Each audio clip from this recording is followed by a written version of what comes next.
वैज्ञानिक छ कि छैन भनेर बहसै गर्दैनौँ हामी हैन। जस्तो कि प्रेम, अब प्रेमको कुरा आयो के प्रेम मिति तोकेर प्रस्ताव गरिन्छ? फूलहरू एउटा याममा फुल्छन् तर सबै फूलहरू एकैचोटि फुल्दैनन्। सबैको हृदयमा एकैचोटि प्रेम आउँछ, त्यही दिनको मुहूर्त खोजेर आउँछ। यो त बिल्कुल अवैज्ञानिक कुरा हो।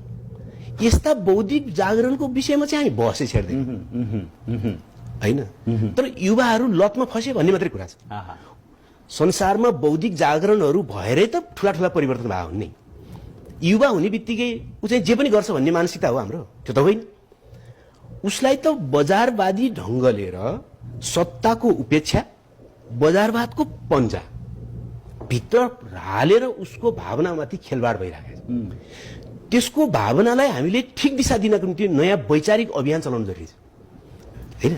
यदि एउटा युवालाई भ्यालेन्टाइन डे इसाईहरूको इसाई मतसँग सम्बन्धित हैन, एउटा भ्यालेन्टाइन भन्ने पुरोहितको हैन, उसको उदारताको, उसको त्यागको प्रचारसँग सम्बन्धित छ।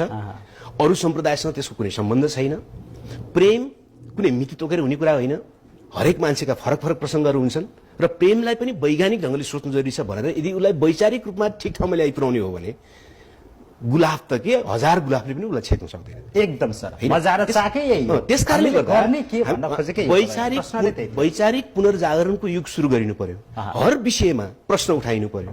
हर विषयमा हाम्रो आफ्नो वैचारिक हस्तक्षेप अगाडि बढाउनु पर्यो। अर्काले जे भन्छ त्यसलाई जस्तातस्तै होइन हैन।